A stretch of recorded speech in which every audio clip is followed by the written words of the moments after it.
झी 24 तास एक पाऊल पुढे.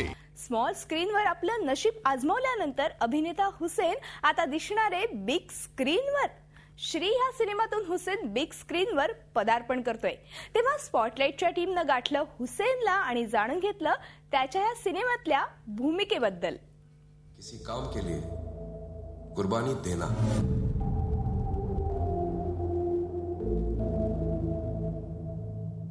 नहीं, किसी काम के लिए किसी दूसरे से कुर्बानी दिलवाना. तुमच्या लाडक्या हुसेनला तुम्ही याआधी स्मॉल स्क्रीनवर तर अनेकदा पाहिलं होतं, पण आता हुसेन पहिल्यांदा एक हिंदी सिनेमा करतोय आणि या सिनेमाच्या माध्यमातून तो तुम्हाला भेटीला लवकरच येणार आहे. हुसेन आता आपल्या सोबत आहे. हुसेन, सगळ्यात आधी तर कॉंग्रॅट्स. एक हिंदी सिनेमा तू करतोयस, एक लीड भूमिका करतोयस तू. एकूणच सिनेमाविषयी आणि तुझ्या भूमिकेविषयी सगळ्यात आधी बहुत बहुत शुक्रिया और बहुत आई एम रियली सॉरी. सबसे पहले तो मैं सॉरी कहना चाहता हूँ कि इतने पला बड़ा हूँ मुंबई में और मुझे मराठी में बात करनी चाहिए. अनफॉर्चुनेटली मैं ढंग से कर नहीं पाऊँगा इसलिए आई विल जस्ट रिक्वेस्ट आपसे भी और व्यूअर्स से भी कि हिंदी में करूँगा तो शायद समझ में आएगा, वरना अगर मराठी में मैंने कोशिश भी की तो मराठी, हिंदी, गुजराती सब मिक्स हो जाएगा और पूरी खिचड़ी बन जाएगी. तो इसलिए मैं कोशिश नहीं करूँगा. हाँ, ये माजी पहली फिल्म आहे. क्या बात है. अगर इस तरह से मैं इंटरव्यू दूंगा तो मतलब ये पूरा आपका पूरा दिन जो है सिर्फ इंटरव्यू ही चलेगा. ये मेरी पहली फिल्म है. इससे पहले टेलीविज़न काफ़ी किया हुआ है. एक थ्रिलर है ये फिल्म, साइंस थ्रिलर है. तो और 26 अप्रैल को आ रही है, इसलिए आप सबसे गुजारिश करता हूँ कि प्लीज़ ज़रूर जाइए थिएटर और फिल्म देखिए. ये भाई पूरे मुंबई शहर में उसे पुलिस ढूंढ रही है और तू उसे ऐसे खुला मिलने के लिए कह रहा है. वैसे तो बरसात होने वाली है. क्यों जाना चाहिए थिएटर में फिल्म देखने के लिए? उसकी वजह एक सबसे पहले अगर आपको इस तरह की जॉनर की अच्छी लगती है, वो जो थ्रिलर जॉनर होता है वो अगर है तो आप चाहिए.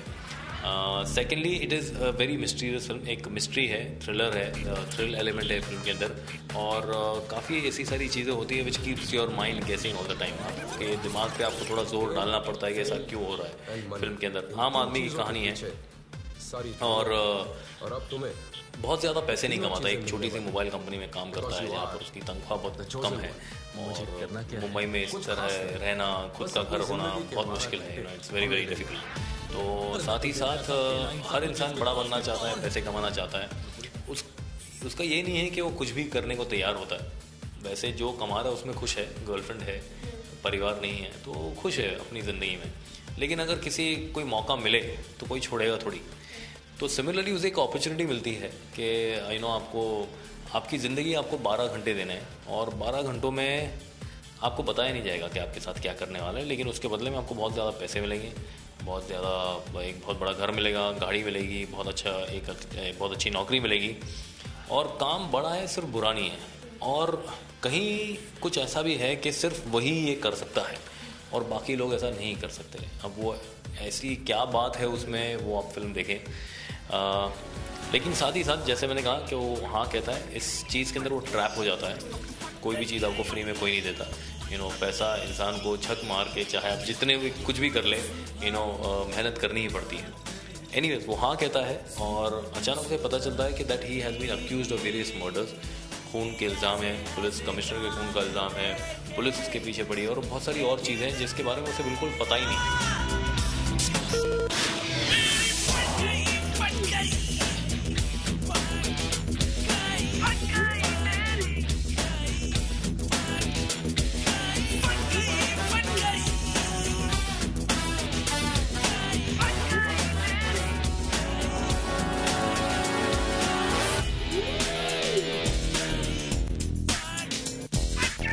तिला माहित नाही की काय झालं, कसं झालं. तो वो बहुत कोशिश कर रहा है समझने की कि ऐसा क्यों हुआ.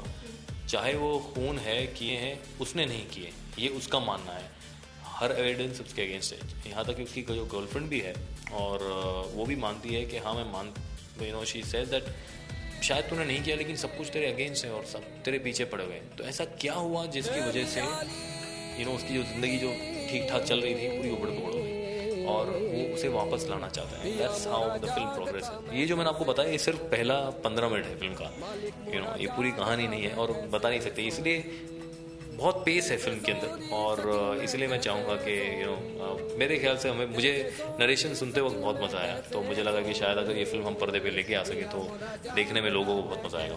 नक्कीच हुसेन, पण सिनेमामध्ये कुठेतरी एक मराठी कनेक्शन आहे. फिल्ममध्ये एक्झॅक्टली, म्हणजे तुझ्या ऑपोजिट अंजली पाटील काम करते आणि तिची जी भूमिका आहे ती मराठी आहे, त्यामुळे कुठेतरी ते मराठी कनेक्शन आहे फिल्ममध्ये, त्याबद्दल सांग. उसमें एक जो मेरा वन ऑफ माई फेवरेट जो कैरेक्टर्स है उनका, वो है जो अंजलि जो मेरी गर्लफ्रेंड बनती है उनकी माँ का कैरेक्टर है. और हम जैसे चौल में होते हैं वहाँ पर उसे पता है लड़का अच्छा है लेकिन पैसे नहीं कमा रहा इतना. हाँ, तो वो जिस तरह से उसे डांटती है और जिस तरह से ताने देती है, जो बोलती है ना, वो एक तो ना कई फिल्म के बीच में आती है वो, और वो उसे देखता है. और अंजलि जो उसकी बेटी है वो रात तक घर पे गई नहीं, तो उसे ऐसे देखती है और कुड़ा है तो आंटी मुझे पता नहीं कहाँ है वो, तो ते सगळं माहीत आहे काय चालते तेला और अंजलीमध्ये सगळं माहीत मला ऐसा कुछ तो है. एनीवे वो इतना बोलती है और फिर वो उसे फिर भी ऐसे देख रहा होता है, एकदम ऐसे एकदम घूर के उसे देख रहा था. टुकुर टुकुर मत देखो ले तो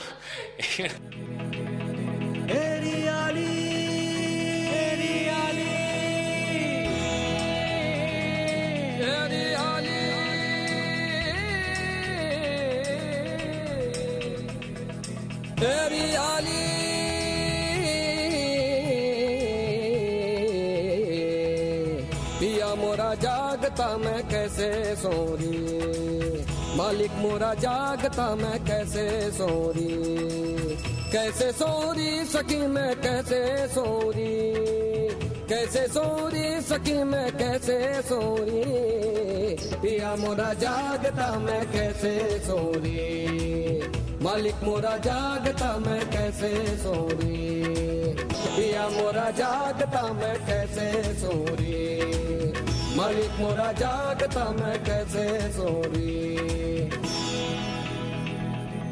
हुसेन, एक शेवटचा प्रश्न करेन तुला. सिनेमा तुझा पहिला आहे, फर्स्ट सिनेमा आहे तुझा, कसा अनुभव होता तुझा? कारण याआधी स्मॉल स्क्रीनवर अनेकदा तुला पाहिलं आणि प्रेक्षकांनीही तुला खूप पसंत केलं, तर आता सिनेमाचा अनुभव? चांगलं, काफ़ी चांगलं अनुभव होता, काफ़ी चांगलं अनुभव होता. पहली है तो एक ये भी है, एक्साइटमेंट बहुत बनी रहती है इंसान के अंदर. बहुत ज़्यादा कोशिश भी करता है कि वो अपना जितना हो सके इंसान से एक सर्कमस्टेंसेस हैं कुछ जितनी आपकी जो परिस्थिति है उसके अंदर आप कितनी मेहनत आप कर सकते हैं.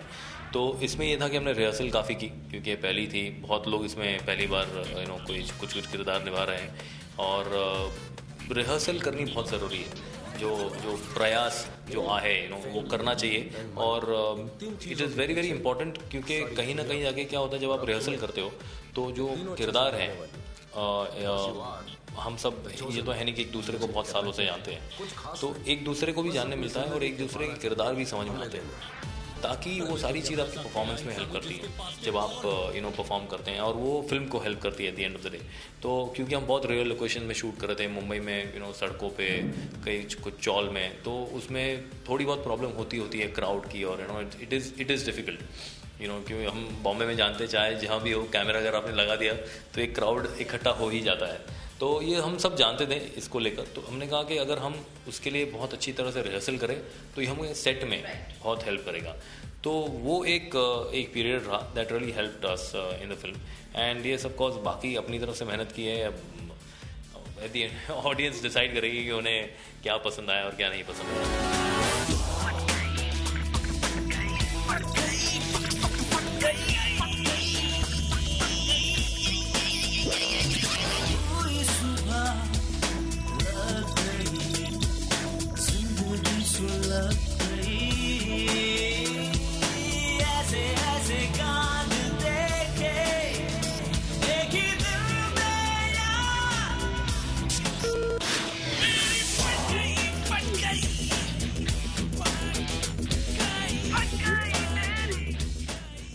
सव्वीस एप्रिलला माझा पहिला सिनेमा रिलीज होतोय, नक्की बघा.